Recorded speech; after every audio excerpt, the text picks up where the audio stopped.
Well, I appreciate you coming on, man.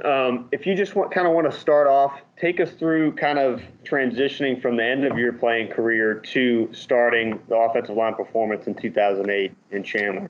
Oh, boy. I actually started the business in Cleveland. And if you're not familiar with Cleveland, it's a place that everyone brags about being from because they want to look cool.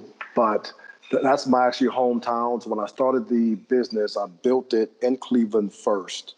So my exit from the league was a little unique in some regards. I wasn't quite ready to go, probably like every single player, but I had no choice because physically I just wasn't in a place where I could be myself through injury and some issues with staph infection and whatnot. But I didn't lose the passion to still want to be involved with the game. But I wanted to be involved with the game in not just the typical way in terms of coaching or just getting right into broadcasting. I wanted to do something different. I wanted to do something a bit on my own terms. So with that being said, I spent a lot of time studying and learning about biomechanics, anatomy, strength and conditioning, just understanding how the body functions at the highest and most optimal levels. So a part of those studies were self-centered in the sense that I was doing them for myself and for my overall quality of life, because dealing with those injuries and what I was dealing with in terms of the aftermath of the infections, just my overall quality of life wasn't exactly where I wanted it to be from a physical standpoint. So a lot of those studies were, again, it was for myself, but it was also a part of the journey that has led me to where I am today in terms of OLP, the training side of what we do. So I started the business in Cleveland with the intent of just working with high school athletes. I got a bit of a culture shock in the sense that being naive in terms of just business in general and business practices and understanding how the game of football relative to how coaches thought, it was a bit surprising. And the surprise was the fact that many coaches, especially at the high school level, are extremely territorial and they don't like other people, regardless of who you are, what your credentials may or may not be. They don't like other people around their kids. So had a very difficult time getting the business off the ground in terms of building it from an athlete standpoint. So what ended up happening is the business actually began to take off because I ended up with a few Pop Warner kids. So these kids were between the ages of 6 and 8, 9 years old. That was my first group of young athletes that I was able to touch and really work with. But it was truly a blessing for me because, again, being naive, being a former player that assumed I knew the game, which I knew the game, having learned so many different skill sets because, again, investing the time in education, educating myself, and becoming more well-rounded in terms of strength and conditioning and performance enhancement. What I did not know is I had no idea how to teach. And I think that's a common pitfall for many athletes is that we assume that we know what we know, which is the truth, but we don't know what we don't know. And so having these young athletes in the building for me was the best thing that ever happened. It was a humbling experience, and I had to take a step back, and it wasn't exactly within the scope of the business plan. But at the same time, it was the best thing that happened because I learned that I didn't know all the things that I thought I knew. So I had to learn how to teach. So when you're dealing with young athletes, you have to be able to take information, break it down, make it entertaining, fun, and something that they can adapt to quickly. And I did not know how to do that. So dealing with those young athletes really helped me develop a skill set that I did not think that I would ever need. But it was the best thing, again, that ever happened to me. And over the years, I ended up with a few college players that were transitioning out of college, getting ready for the NFL. And then about 4 years into the business, I looked up and there were about 20 professional athletes in the building, maybe 1 or 2 high school kids. I still could not get a high school player, and a bunch of Pop Warner kids. So that's how the business really started. And after about 4 years of being in Cleveland, I realized that I had a product that worked, it was viable. And that's when I decided that I wanted to now move back to Arizona because once you got back to Arizona, I had more resources and things that I could really tap into to continue to expand and grow the business. Okay. You're heavily involved with the NFL's Way to Play initiative. Can you share what that is and how you've kept athletes engaged during the COVID-19 pandemic? Yeah, with the Way to Play, the whole mission of the Way to Play is to eliminate unnecessary risk within the game, and I think that that is something that's going to really help us in terms of keeping the game evolving and making sure that the game stays around.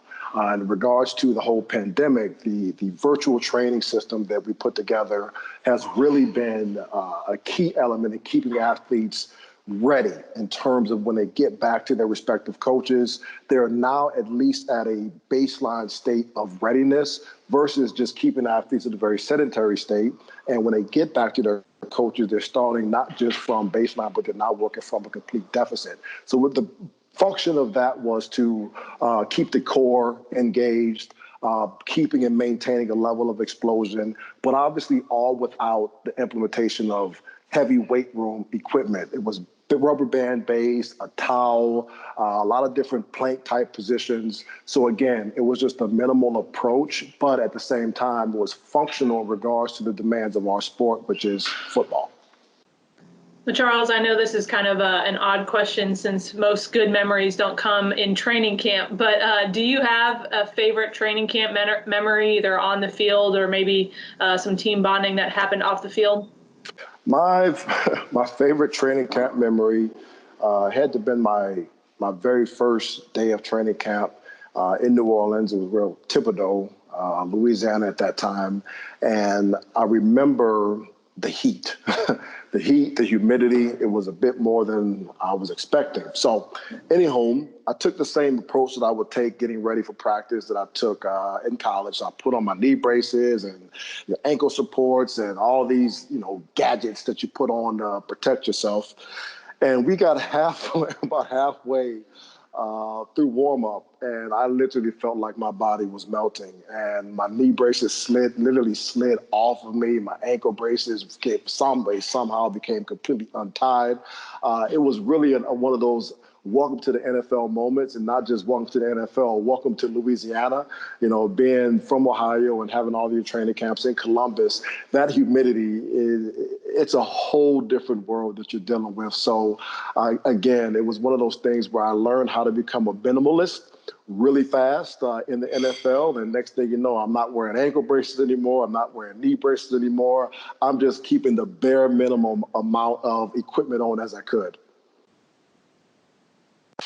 So, Charles, what was the kind of the origin for you deciding to start an agency up, and how's that been going for you so far?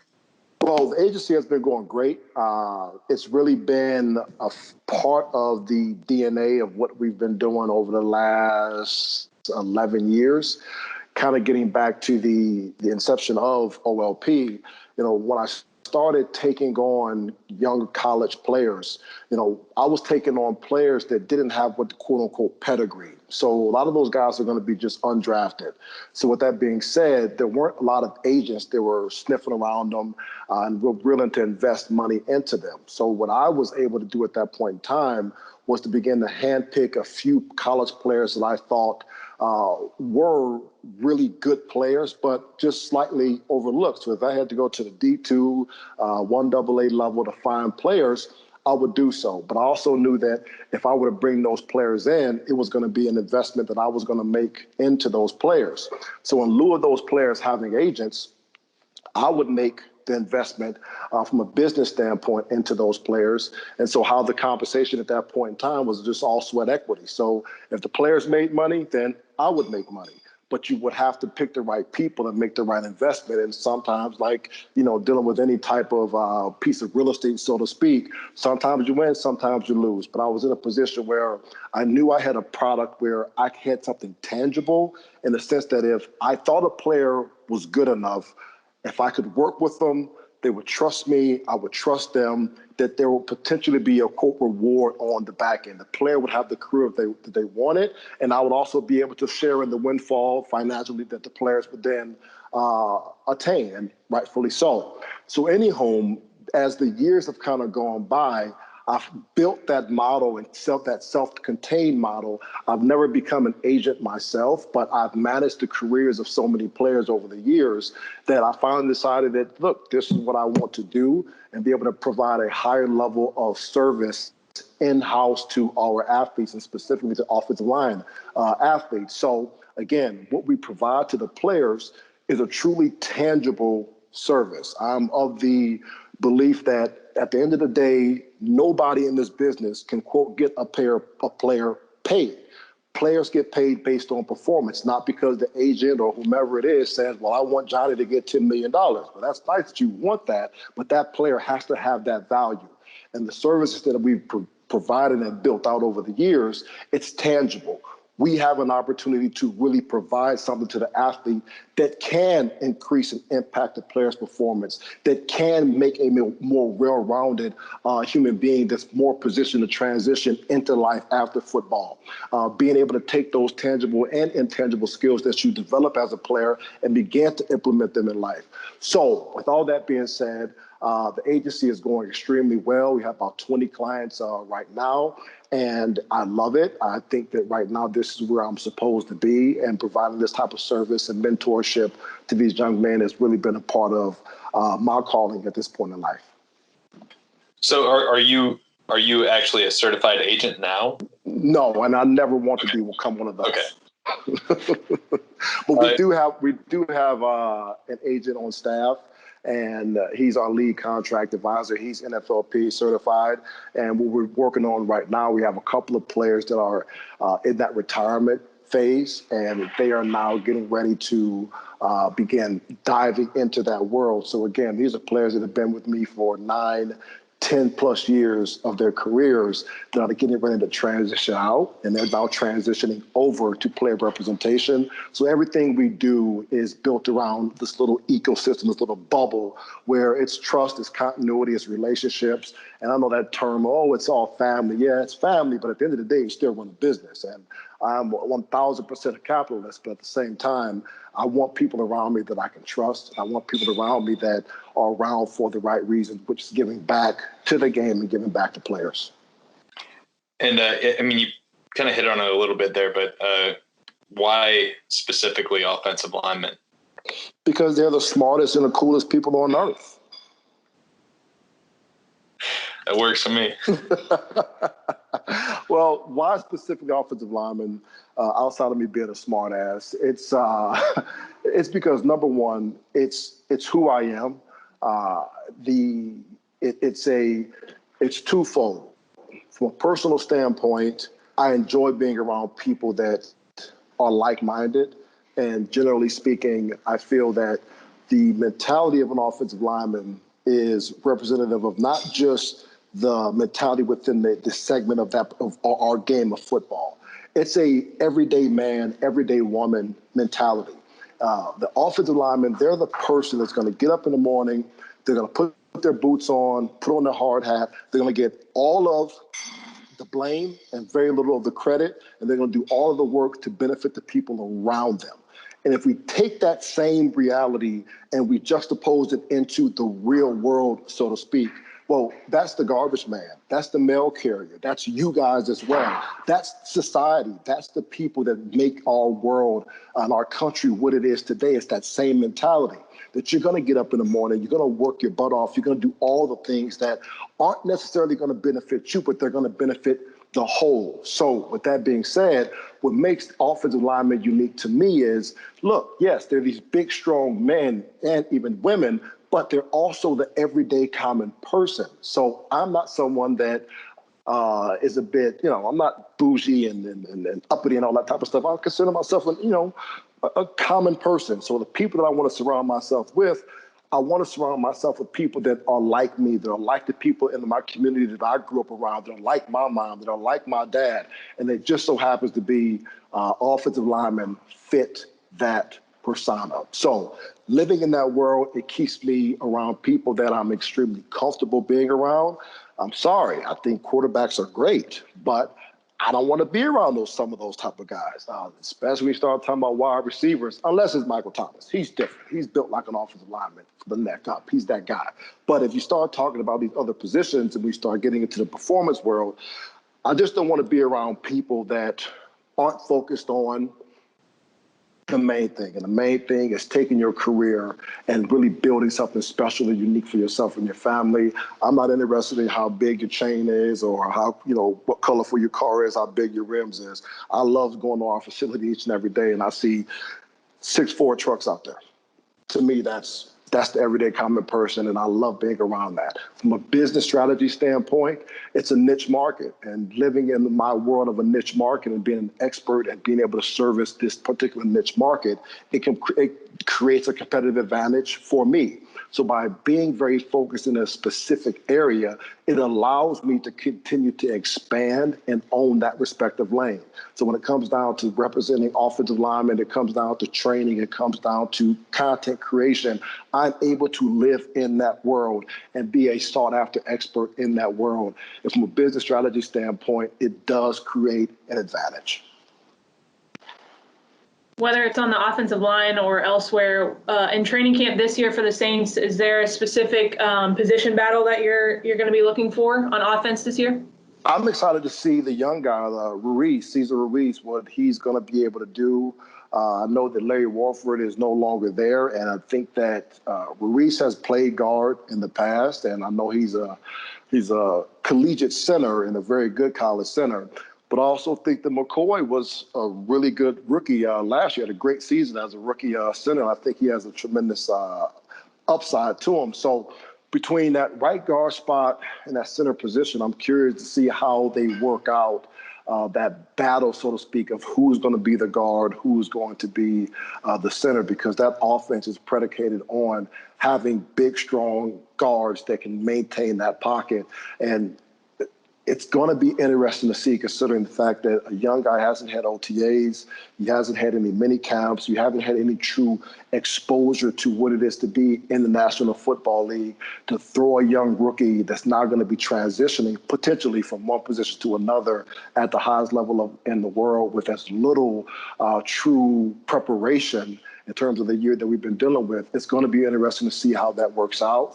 Another part is where they move McCoy to right guard, which I think wouldn't probably be the best thing for him, but that's none of my business. I'm just curious to see how it all plays itself out.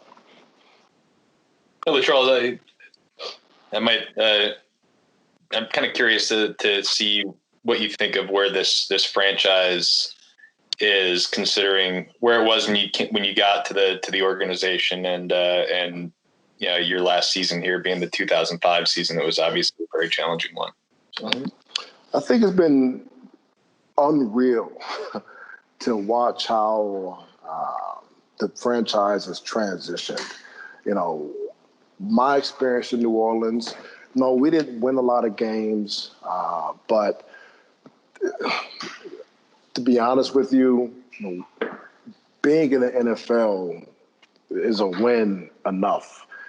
Being around some of the guys that were in that locker room, Joe Horn, Deuce McAllister, Victor Riley, I mean, the list goes on and on and on. But to be around some of those guys and have that opportunity in that chapter of my life to be in a city like New Orleans, oh my God, it was a bit surreal. But again, we didn't win. The culture wasn't exactly one of success. But again, the experience is, you couldn't put a price tag on it. Now, to see what the organization has become through Sean Payton's leadership, Mickey Loomis's consistency, I think that the organization is now truly a representation of the city and the state. Meaning those people, meaning the fans, they're finally getting what they deserve in terms of a product.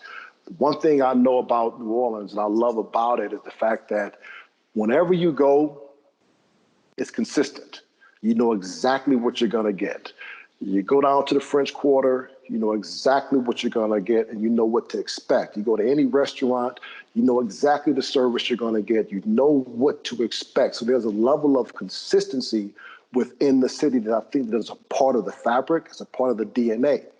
Now, that consistency hasn't always been emblematic of the sports teams, but now with Sean Payton and Mickey Loomis's leadership, I think you now can say each and every week, each and every season, you can expect the Saints to put out a highly competitive product.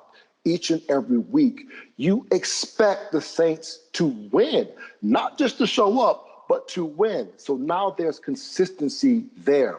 And the fans, they deserve that. It's now truly a true representation of what that city is about. You know, when you now have guys like Michael Thomas, you know, as I said, I think skill guys are a little bit different. But when you think of a guy like a Michael Thomas, you know, he's emblematic of what that city is about. Yes, he's consistent. He's great. He's all these things you talk about as being an athlete, but he's a normal, everyday guy. He knows and understands how to work. That's what that city is about. They understand how to work. There's a respect level there for that team and for that city and that state that I think has really bled over into the product each and every week. And for me to watch it, it's cool to see. I think for a little bit, I was a little jealous that I wasn't able to be a part of it. But again, it's like, you know, my last year at Ohio State, we weren't very good. The next year, they won a national championship. Go figure. Same thing in New Orleans. I left New Orleans, and I think a couple years after that, they won a Super Bowl. Go figure. So I'm always a part of, as I like to say it, you know, the bootstrapping of organizations. And then when things get finally going, I'm no longer there. So woe is me, I guess.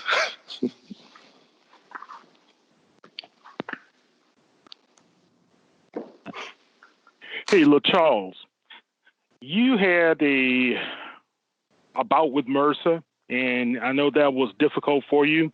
How do you teach the young offensive linemen under you how to be able to be safe?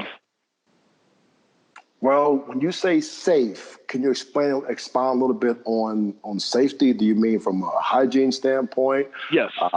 Well, my situation is a little bit different in terms of my infection. It was more surgically based.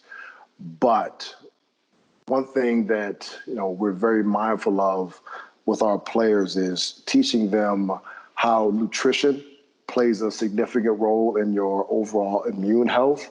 You know, in fact, we just had a we call player empowerment series. They're like little TED Talks for players. We bring in an expert in the respective field and have them give some information and context to any particular situation is going to be beneficial to the player today and or for life after football. So there's one that we had just recently on Wednesday. We had a doctor from Thorne. He's the lead medical expert from Thorne, one of the major supplement companies here in the country. Came in and talked to the guys about managing their immune system in the era of COVID. But with that being said, the one key element of that is, number one, understanding how the immune system functions. And then number two, understanding how you can manipulate the immune system through nutrition, through hygiene, and through proper sleep patterns and behaviors. So being able to provide that type of information to players is something that we pride ourselves on. Now, specifically in regards to Mercer, you know, there's not a whole lot that you can do, you know, because it's one of those things that, you know, when someone's having a surgery, you just hope that you put them in the best position where that particular hospital, that particular surgeon doesn't have a track record of doing things haphazardly. But in terms of just everyday life, just understanding how your immune system works and that your immunity is going to be a significant component to who you are as a human being, and then obviously your performance levels as an athlete.